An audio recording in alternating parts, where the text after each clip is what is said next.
We are live, Jared. We are live. I'm gonna go ahead. You know what? Ooh. Oh, you already put the thing up there. And you know what? Like, since we can get into it, but we should probably get this show on the road. So maybe you could get some sleep. So without any further ado, Jared, if you would, please. Oh, sorry, slacking off here. It's okay. That's why I got handy. They kind of sounded more royal somehow. Like a vizier. That's why I got handy. I don't have the energy for anything extra tonight. Sorry, everyone. It's okay. New Warriors come out to play. and it's an Auburn mug, so bonus points. Hello, everyone. Welcome to Come Out to Play, a New Warriors podcast. I'm Delvin, a.k.a. The Dark Web. And in case you're new to the show, welcome. Come play with us as we talk about Marvel Comics, the New Warriors. Let me introduce my Warriors in arms, my compadre, the Nova to my Knack Thrasher, the man who is just barely holding on for dear, dear life. It is Jarrod Albrecht, a.k.a. Death Probe. Oh, hey, man. Yeah. It was doctor's appointments today. Jared's got strep throat, but I've got my meds going. I'm feeling better. My kids got strep throat. It's a whole thing, man. But hey, you know what? We're here to talk New Warriors. And since it's my responsibility to ask Delvin a question at the beginning of every episode, I actually have a set of rapid fire questions for you today. I'll do my best. And here we go. Betty or Veronica? Ooh, Betty. That's correct. Elvis or the Beatles? Elvis. Spider-Man or Superman? Definitely Spidey. Connery or Moore? Connery. And who's the undisputed SEC basketball regular season champion? Carry the one. That's Auburn. That'd be Auburn. Welcome to Come Out to Play, a division of the AU Wishbone. I'm John Ringer. Yes, sir. Yes, indeed. And Jared already mentioned that he had strep throat, and you know me being the caring, responsible friend. You know, I gave him a choice, and it's like either get your ass on the show or get out. Yeah. It was very Ebenezer Scrooge, I would say. Here I am. I'm barely holding. Delvin's going to have to hold up the peppy tonight. We got Tony Pennington in the chat. Welcome, Tony. It's always good to see you. Heck yeah. Welcome, Tony. And Kathleen. Welcome, Kathy. Welcome, MVP. Like I said, I'm gonna keep a more brisk pace. And so in that case, thank you for those questions, Jared. The rapid fire. Let everyone know listening and to the eventual podcast this will become. Come Out to Play is a chronicling of the 1990 series, The New Warriors. The first volume of New Warriors ran 75 issues. Jared and I will cover all of this first volume as I rediscover my love for the series, help Jared find his, and we share our love and joy with the listening audience. So grab your skateboards and your helmets. It is time to play. The issue we'll be covering today is New Warriors issue 13. Cover credits go to Mark Bagley and Larry Malstead. Well, let me put the cover up for our viewers and then describe it for our listeners. What's up, Bat Boy? Bot Boy, excuse me. Bot Boy versus. Like they came out swinging at me today. All right. Linkovich, hello. Hey. So there's your cover for those of you who are watching us. If you're listening to the podcast, it's a very exciting, very colorful cover. It's basically a swollen sphinx, a giant sphinx, a rather large sphinx, and she's taking on, man, all kinds of people. I see Havoc, Magneto, Cannonball, Firestar, Cyclops, the Beast, Juggernaut, Marvel Man, and Nova, all attacking. And it says the awesome conclusion, Fury of the Phoenix. And that Phoenix costume is still looking A+ by me. Sphinx, my friend. Fear of the Sphinx. What'd I say? You said Phoenix. Oh. Just getting my. I'm not doing good today, folks. You're going to have to cut me a lot of slack. I'm on medications. All right, it's the Sphinx. I'm sorry, the Sphinx. The Sphinx. It is okay. And Moss family, Michelle and Aaron, hello, Hey, hello, Moses. hello. And I could talk a little bit about the cover.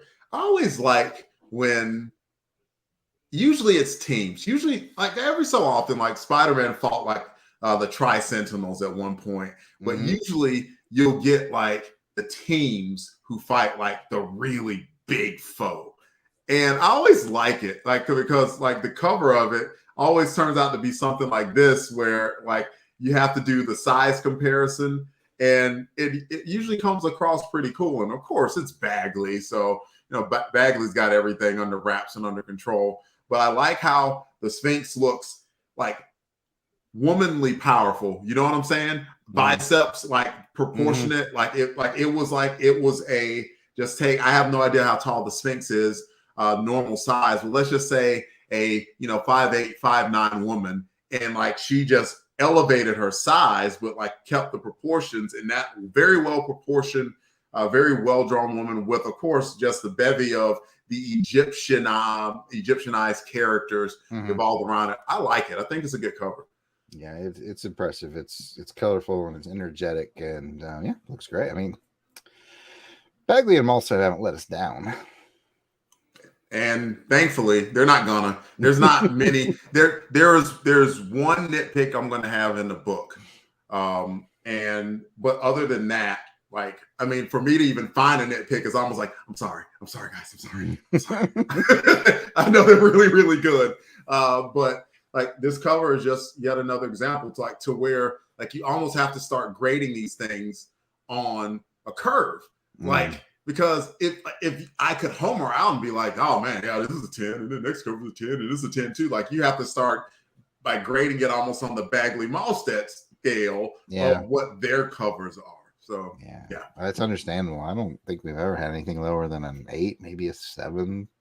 Yeah, and chances are like you're not gonna really find much, because like one of the things that Bagley is good at is he can draw art of a high quality very quickly, and that's something that a lot of the good artists can do, like a Sal Buscema, John Romita Jr. I know I'm missing out. I think Herb Trimpe was good at it too. Yep. Yeah, that they could put out good art at a fast clip, and even this one looks like he had time on it, and it shines. Let's rate it. So here on Come Out to Play, we rate things on a scale of 1 to 10 nightsticks. I prefer Trunkians. Jarrod prefers Trunkians. I went with nightsticks to appease the hoi polloi. And yeah, what would you rate it, Jarrod? I think I'm going to give this one. Oof, I'm going to give it a solid 8. I like it a lot. Only reason I don't max out to 10 is it's almost more. I feel like more like an X-Men cover than a New Warriors cover in a way, but it's still artistically really, really great. So I think I'm only really knocking it for 2 points for really content. The artistic talent is absolutely still there, so no complaints there.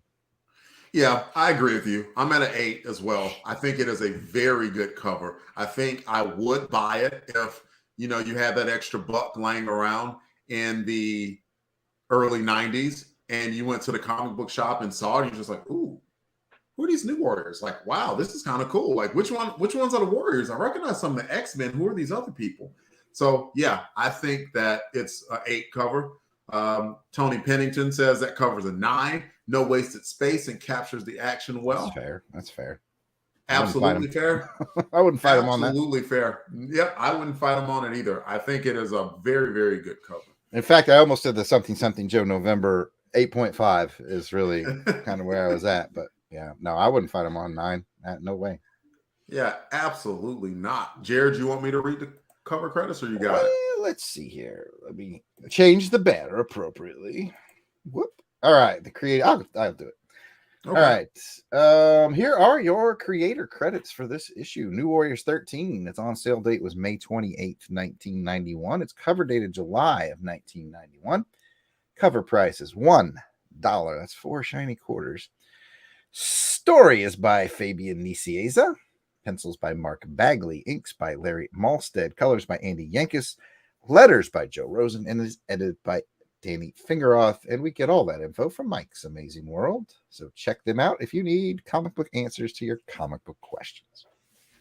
And I tell you what, man, like, I have to do the script every time.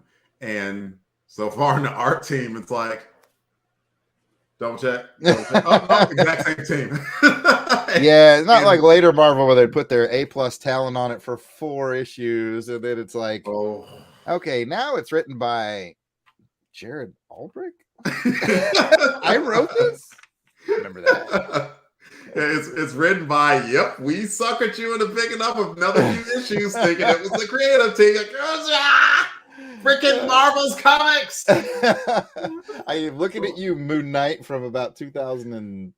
Oh my goodness. Yeah. I mean, there are others, but yes. Rather than lament on that, I will do like I said, keep it on a fast clip today. And I will hit y'all with a synopsis. The title of this book is A World for the Winning. The entire world is in a battle against the Sphinx's forces.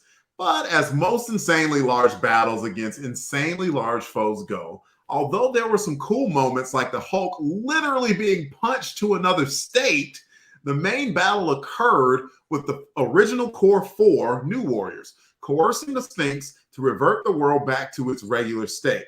Or else we would have had to witness a superhero break the neck of a cat, and no one really wanted to see that, right? Meow. So, discussion time. Oh, I have thoughts. Go for it. Should I start with pages? Why not? Please do. Why not? My first page will be the first page. Why did I pick it? It's awesome. Fun. I mean, it's Bagley and Malstead going, hey, look, we can draw everybody. Yeah. Everybody. Look at that. That's like George Perez levels of cramming characters in. Definitely the eye kind of draws to Nova, as it should, and Hulk and Marvel Man. Just all round, well laid out cover. That's what I'm trying to say. Or not cover, but first page. I'll get it together. I'm off tonight, folks. I'll get it together. It's okay. Don't worry. I got you. I would start singing Lean on Me, but it's gonna go on YouTube. But yeah, absolutely good start. And it, even though they had Magneto as the Earthsat's narrator during the book, this was a good way to draw you in and let you know exactly what this book was going to be all about. Because anytime you see all of those all those characters, getting together, congregating to attack something, it's like, okay, this is some foe that was worth really, really, really, really paying attention to. Yes, indeed. And you can tell they had a lot of fun with some of the alternate designs for this alternate reality. Abomination kind of looks the same, but I really like the fact that they were I think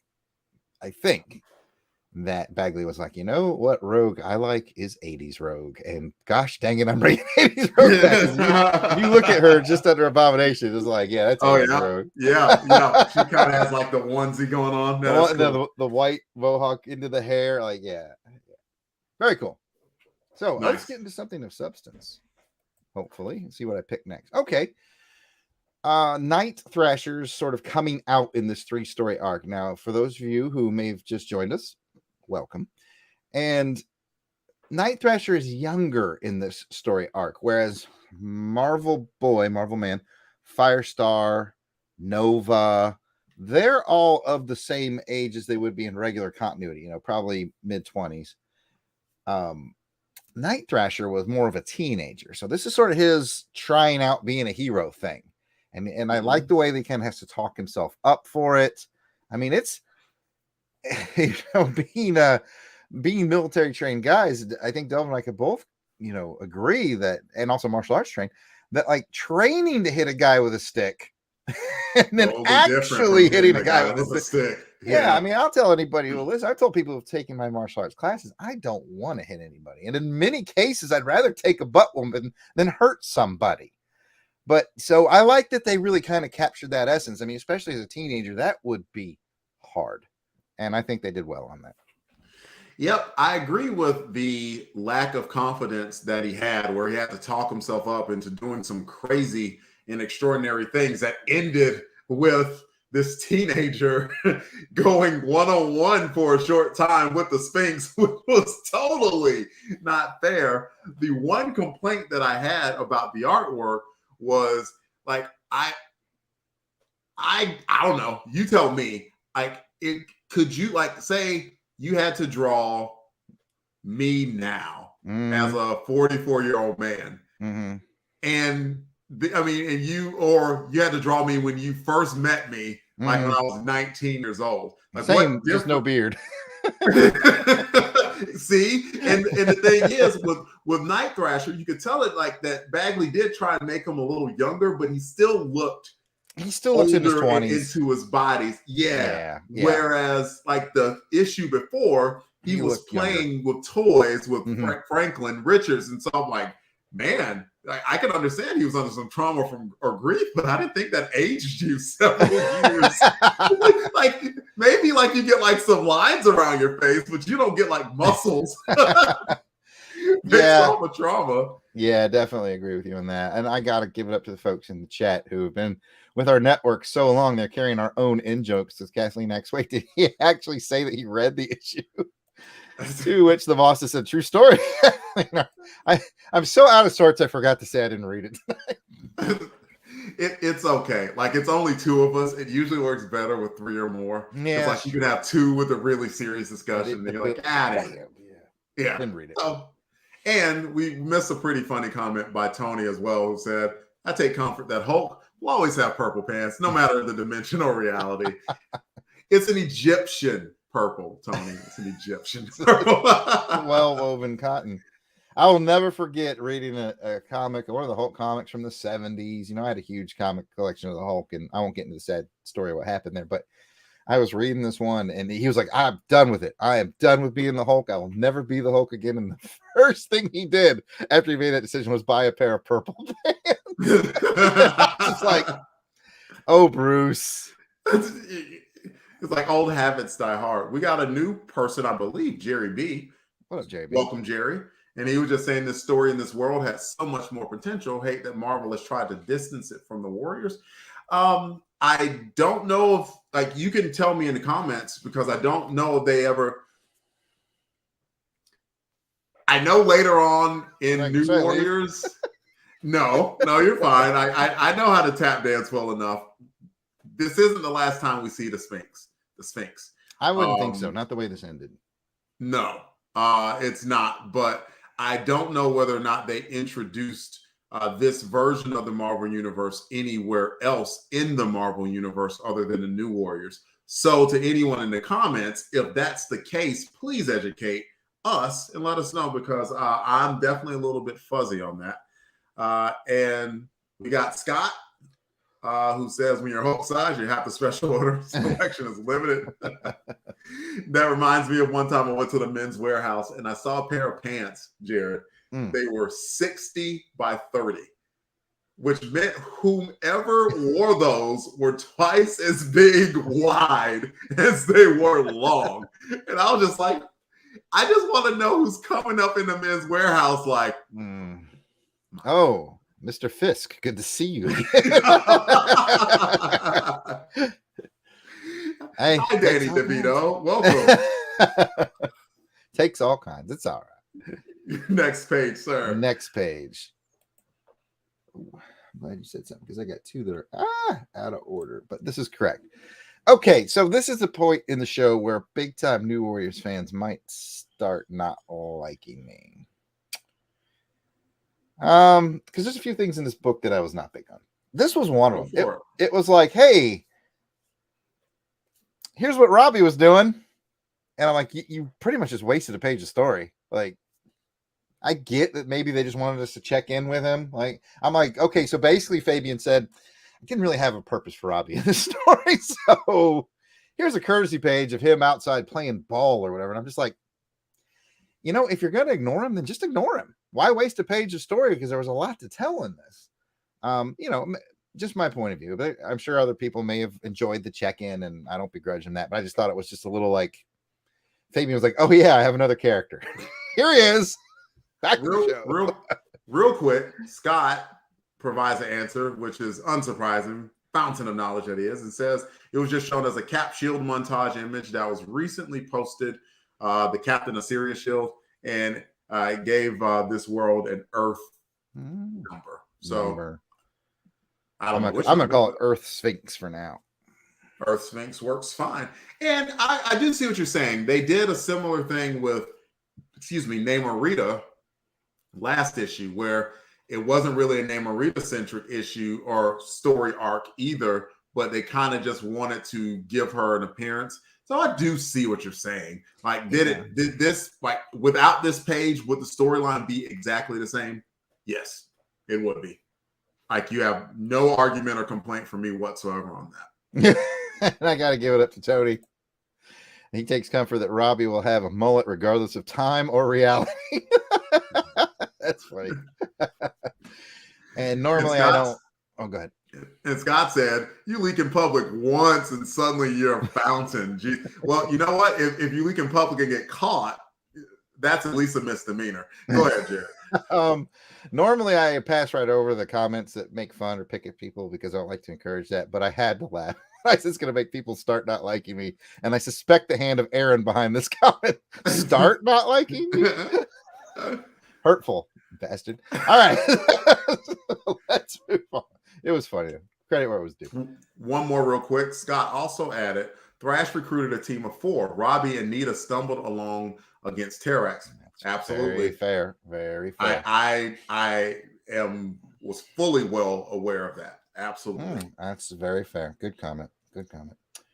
All right. Penultimate page. All right. Hang on. Let me compose myself. So I'm reading this thing, right? This story is getting tense and convoluted and wrapped around itself. And you got Time, who spells it, I think, like the flavoring and not the actual word time. No, it's sage. Sage. I'm off my game tonight. Different spice. Same concept. And then it comes down to terrorizing a cat. And I just couldn't stop laughing. Like, this is the dumbest thing I've ever read. Like, I just... Okay, that's hyperbole. It's not the dumbest thing I've ever read, but I still it was too comical to be taken seriously for me. I'm like watching Noah threaten his cat, like everybody in that room, and I mean everybody, even people who had never met Noah before knew he wasn't going to kill that cat. Nobody was going to kill that cat. But she freaked out, oh, my cat. And I was like, it's too bad this wasn't the episode you had Jason on. Jason was on last episode. He's our resident cat guy. He would have got more into it. I was just like, this is ridiculous.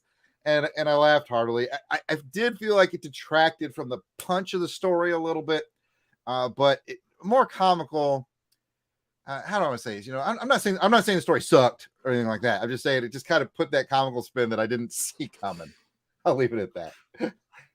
I definitely think there is let's say it's a juxtaposition, to throw a huge word on it, that you had this ridiculously powerful character in the Sphinx, so powerful she literally created an entire different world based off of the scenario that she had, that perfect beginning with her mate, and then they ruled the world for millennia to come. So all of that could be undone by a cat. That's certain. I absolutely can see where you're like, that's ridiculous, because it kind of is ridiculous. But at the same time, it kind of makes sense, at least, especially if you kind of take it in a light of, you can build, if you have a well-constructed lie, you can build a monument on top of it, right? But all it takes is someone to find that little crack in that lie. And once you do it, the entire thing is exposed. So I understand what you're saying, and I definitely wanted to add that counterpoint too, to where like the whole thing was a lie, and that lie was best represented in that cat, which was that symbol of the love between her and Man Sphinx. I don't know his name, but All right. You get does that? Can you buy that? Does that I make can buy sense? it. I mean, I could buy it certainly. It just the execution of it just seemed a little. I'm reading along, and they're like, "Oh, there's something back at headquarters that will link all this together," and it's her cat, and he's like, "The way he's holding, I'm gonna break this." No, you're not. No, you're not, Richard. I don't even think could that have passed the Comic Code Authority. That would have had to happen off camera, like crack, crack, crack. Like, oh, did he break the cat's? Oh my! Oh Lord! Oh, that's right, Tony. You want to read it? Sure. Tony Pennington says, LBC pro tip of the day. When you lie, make sure it's airtight and bulletproof. And you got that right. I have a follow-up question for you, Delvin, because I was another small letdown I had is I thought, well, maybe we'll get a reveal of who Sage or Time or Parsley might be. Yes. We didn't. And that's okay. Because I was like, I had a lot of questions. Is it maybe Nova from the future? Is it a construct of Vance Astrovic and we never did. And then, but like I kept noticing too that in some panels, Sage just looks built kind of like a dude, and in some panels, like the one we have up right now, bottom left, kind of looks female. You think female? Yeah, there's a little breast action shading going on. I see what you're saying. And I was just like, I'm like, so let me ask you this question. I'll ask you a series of questions. It'll be like at the beginning. All right. Will this reveal ever happen? I think so. Okay. I thought it was going to be this issue. And then when it wasn't, I was like, oh, who the heck was Sage? Don't anyone say in the comments. I don't want to know. Don't say it, Scott. Zip it. Tony, zip it. Don't say it. Auburn Elvis, you just came in, zip it. Yeah, because I can't remember, Jarrod, but I do believe that the reveal comes. That's what you can tell me, Scott or Tony. If you can tell us if the reveal comes of who Sage is. I don't think it's anytime soon. I think whenever they get back to the Sphinx storyline, we find out then, but I'm blanking on it. I am blanking. All right. No further questions then, because I was just going to ask if Sage is male, female, sort of an asexual being, but you know what? We're going to find out, so I don't need to know. All right. Yep. We got a couple of things here. Scott always comes with the good comments, fountain of knowledge that he is, just a veritable babbling brook. Says Thrash ended up with his original team of 4. Nova was an Avenger. Vance was at least able to spell the word mutant. In a way, their identity in this world tells us something about them. I like that. That was good foreshadow. And Scott says the love was a lie. He never loved her. He barely knew who she was. That's true. Since Man Sphinx in this world gave her the cat, it was a symbol of her lie that her love was reciprocated. And I will snap some kitty necks to save this one. and Scott says if it comes, it wasn't a New Warriors. So I would swear that they revealed who Sage was, but I can't remember. Cannot remember. Yeah. All right. Bring up my last page then. All right. Final page is the final page. And we kind of touched on this topic already. That made it very clear to me as a first-time New Warriors reader, ran all the way up to 13, and then I think a quadruple-sized issue that we read for Crusaders. But it made it very clear to me that Sphinx would be back. Like, this might be the anchor villain for the team. It definitely had that feeling because she was basically like, I'll be back and I'll be your anchor villain for this team. Okay. Yeah. Yeah. That's it. Yeah. Good foreshadow. And it's not revealing too much to say, yes, Sphinx will be back at some point, and it will be epic. That's not giving away too much.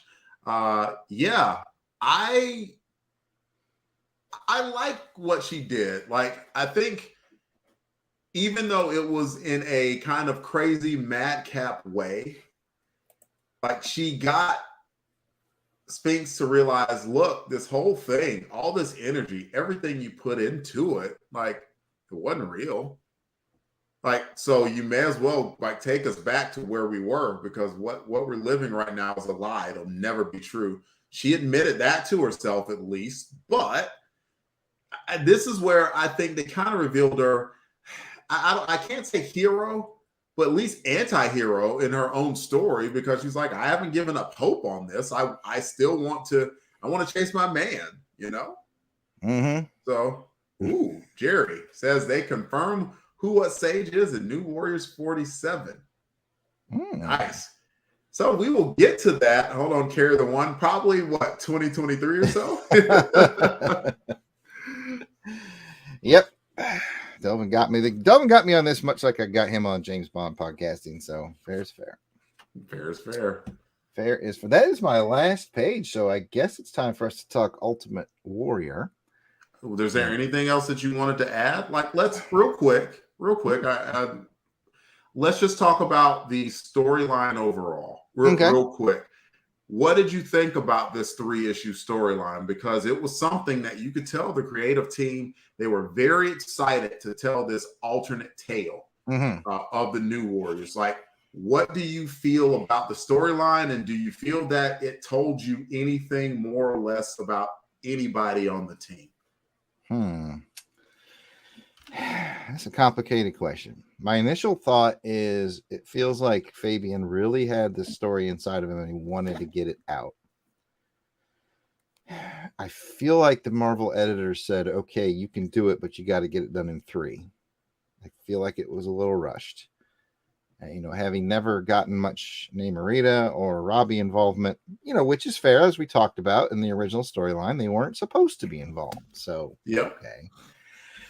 It did feel a little rushed. It felt like his idea was bigger than his ability at the time. I don't mean to say it's bad. I think it's good. I think we're seeing a young, up-and-coming writer with a good idea. And I think if Fabian wrote it today, it would be even better. And I'm betting there'd be less cat threatening in the climax of it. But in the end, did it tell me anything about the characters? I guess a little bit.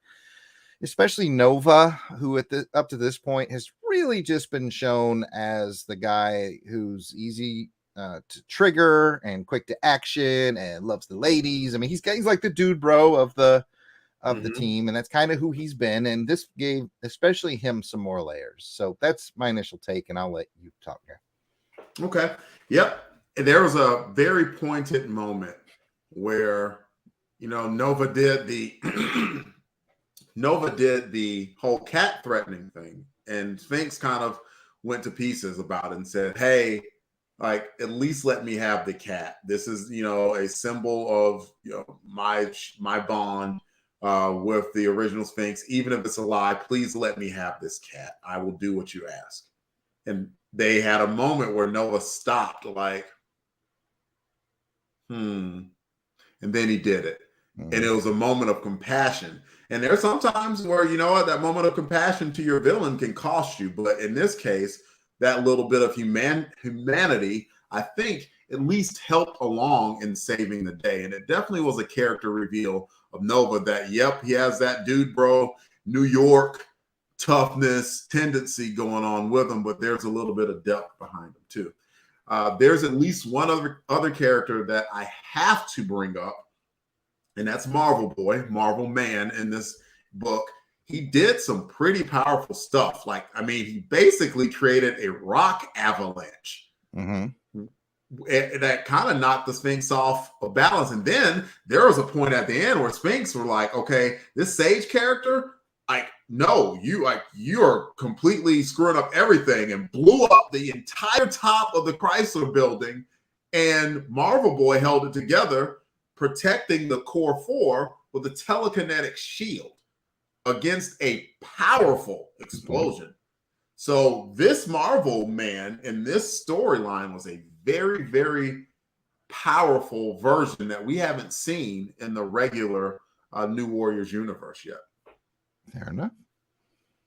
Those 2 points were worth bringing up, I think. I think Firestar was her normal heroic self. And I think Night Thrasher, we at least got to understand that even in this alternate universe, that like his backstory is one that's going to be full of trauma that he's going to have to figure out. But we knew that already, but they did revisit it a little bit. Those were my thoughts on it. Absolutely. Scott's got another good one. If you'll read that one, Delvin, go ahead. Sure. Scott says, this is the point where the team goes from fighting the kinds of crime that they, the Avengers, never touched, to being a team that intends to push for the truth at all costs. And truth has costs. I like that. Ominous portent. Absolutely. Now, I think it's a good point to transition. I wanted to get those out. No, okay. No. I was I'm out of sorts. I don't know if I explained that earlier. Anyway, let's get into the Ultimate Warrior and the Ultimate Warrior. But of course, we're going to start with the Ultimate Warrior. Delvin, who do you think shined most brightly in this issue of the New Warriors? Let's go with Night Thrasher. I like his arc in that what he did, he went from a point of tragedy, and it took him a lot of courage to go up against the guards, to bribe his way into the Chrysler building where the Sphinx was, and then to basically went one-on-one with the Sphinx, and the Sphinx basically like, okay, I got you dead to rights, explain yourself, and he said it, I want you to hurt like I hurt. Like, this was my reason. It was vengeance. And like, I mean, come on, like you're speaking to essentially God of this universe, and you are being reckless and defiant in the face of God. That takes some cojones. So I'll give it to Night Thrasher. What do you got? Oh, that was a good story moment too, because it's very teenage, you know. That's when you're a teenager. I hurt, so I need to make you hurt. You know, you don't think about the burden of your actions, the consequences that you'll carry for the rest of your life, you know, seeking revenge, dig two graves, all that jazz. So that was very teenage. You know, I think I'm going to be completely unoriginal and give it to Nova. I mean, he kind of was our through line through all this. He straight up threatened to kill Cat, which is still funny to me for some reason. I just imagine that Sphinx is like, I'll see you again sometime. And her first stop is like Stark Industries. She's like, listen, I need cat armor. Once I get the cat armor, I'm going to be good to go. and go ahead, though. Yeah, Tony's comment was the cat needs a vote or two, which is very, very funny. That cat was all like, what the hell, man? Just catting it up here. Just here meowing my own business. Jerry adds, and I agree, it's like, I would love Fabian to revisit the Warriors. Man, don't get me started. Absolutely. Absolutely. This would definitely make a good like Netflix or Amazon show, especially if you went animated. Just let Fabian kind of show run it. It would look cool if they did it right. It would be fun. Have you, I know you don't watch a ton of like new stuff. Like, did you watch Invincible? I did not. I watched Airwolf. I don't know if you if I can't even remember, was it Amazon Prime or not? If you have access to that, if you happen to, Invincible, which was based off of the comic book Invincible. It was animated, and I didn't read a single issue of it coming out. So watching it for the first time, oh my goodness. I want to say that's a Kirkman property. It is. And man, that astounding Wolfman book was good. So it leads me to believe Invincible would probably also be good. And The Walking Dead did okay for a little while.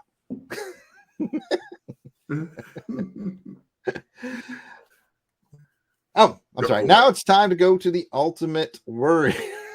Sorry, I just saw Kathy's comment in the chat. She dropped the Airwolf comment as well. All right, take two. Now it's time to talk about the Ultimate Warrior.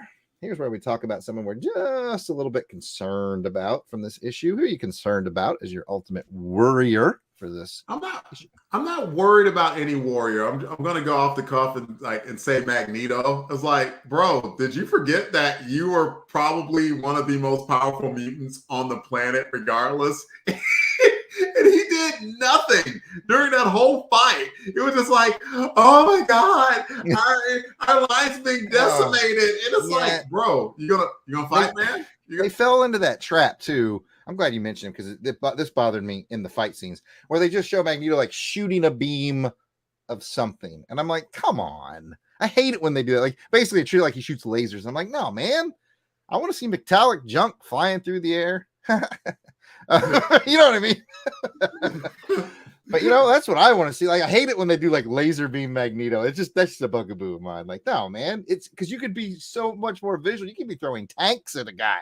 That'd be so cool. But they're like, laser beam. And I'm like, nah. But I'll cut our boy some slack because he drew a boat ton of characters in this issue. So, oh yeah, yes, true. Procedural question, just about, we use StreamYard to broadcast. And I'm trying to figure out how to boot somebody out of the chat like forever. Why is that? Pretty much because Tony Pennington said Street Hawk is better than Airwolf, and Blue Thunder is better than Street Hawk, and Automan is better than Blue Thunder. I hate this. Oh, Kathleen makes a great point about who we should be worried about. But you already said they weren't going to kill the cat. She said we should be worried about that cat. Linchpin cat. But no, yeah, I agree with you. Magneto was way underutilized, and maybe needed to take a back seat for storytelling purposes. But oh yeah, I mean, because lest we not forget, this is a New Warrior story, right? Yeah, absolutely. Yeah. And I think all the heroes acquitted themselves. Is that the right word? I'm not doing good tonight. Acquitted themselves well. Okay. Mm-hmm. I'm not focused well. Vocabulary slipping, mistake. You know the rest. Anyway, I would give the warrior to the Sphinx. She's obviously had her world shattered, almost literally. Like, her reality is shattered, and she clearly needs to, but probably won't, because she's going to remain this villain. But she clearly needs to kind of refocus and check her own reality and better herself, and also protect her cat. Sounds like something Jerry Springer might say. Very well done. Take care of your cats and each other. All right, man. Let's rate it 1 to 10. What you got? Oh, snap. Look at that D&D ad on the back. That's awesome. D&D's nuts. D&D's nuts. Also, the G.I. Joe trading cards ad on the inside front cover. I have the whole set. Delvin's like, whatever. Just tell me what your rating is. What other ads do you have? Man, Battletoads. I'm the one trying to preserve your voice, Mr. Strep Throat. So, you're probably. Let me stop being an idiot. All right, Delvin. The cat thing really kind of drug this one down for me a bit. So I'm going to land the story at I was going to say 7. Mm-hmm. But the ominous portend and of the Return of the Sphinx, who was a good villain, I'll go to an 8. Yeah, I'll go to an 8 on this one. I'm with you. I'm with an 8 for this issue. I give the story arc an 8, and I'm going to pass that back to you. What do you think about the story arc? What would you rate it? 8. Same. I think it was good. And as we're going to see, it has some consequences, because what the Sphinx said absolutely will matter. And, I'll do a very, very quick read of, they were coming back to reality. And she says, and so it shall be, like a fugue state, the memories of the false lives you led will cloud your minds for all time. Which means that maybe a little bit of the development and growth that happens kind of makes its way into the normal Marvel universe. We'll see. Mm-hmm. We'll see how that manifests. Mm-hmm. Yeah, that works. And I think that works for issue 13 and come out to play 13. That is a show, ladies and gentlemen. We had a good crowd, man. Have you checked that out, dude? Mm-hmm. Yeah. I saw it go up to double digits. I was super happy with that. That's awesome. Please come back and join us for the next episode where we discuss New Warriors issue 14, where we see Namorita take an enormous L. Whoa. Enormous. It's huge, the L she takes. Oh, my goodness. I mean, it is an L. Oh, my God. Wow, anyway, I can't wait to see what comes next. If you'd like to hear from us, the Long Box Crusade is in a lot of places. You see us here on YouTube. We're putting out more stuff. We're starting to put out new podcast content on YouTube where, like, we're just stripping it down, giving you the audio. So if you're a YouTuber, you want to listen to us that way. like please do. We're adding more stuff to the channel. We want to get like a lot of subscriptions and stuff. Please tell your friends if they happen to be interested in the podcast.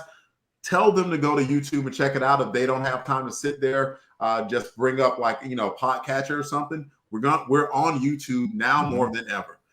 Twitter, Facebook, Instagram, Patreon, Longbox Crusade. You look that up, you'll find us there. Got an email address, contact@longboxcrusade.com. We have a phone number. I know you know what it is, Jarrod.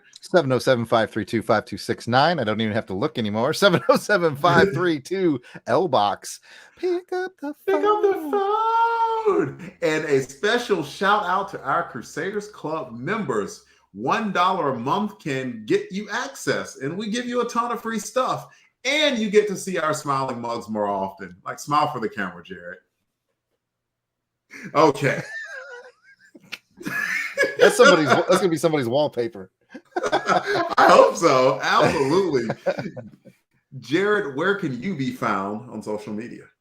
I can be found at Yard Sale Artist. Twitter, Facebook, and Instagram is all at Yard Sale Artist. You can check out my artwares at www.theyardsaleartist.com. Buy some of his stuff. Look at him. He's wasting away. Like, look at that face. Like, he's got strep throat. Like, so please go check out his website and get some of his stuff. I can be found on Twitter at DE_RAY1977. And remember, be a hero to somebody, even if it's just to yourself. And new warriors, come out to play. Hey, before we go, I peeked at the cover of the next one, and this reminded me that this was when Namor had his own solo series in the early 90s, which I completely passed on as a kid, went back as an adult. That series is good, by the way. The Namor series. Just a little bonus factoid for you folks out there. Absolutely. Come back next month, y'all.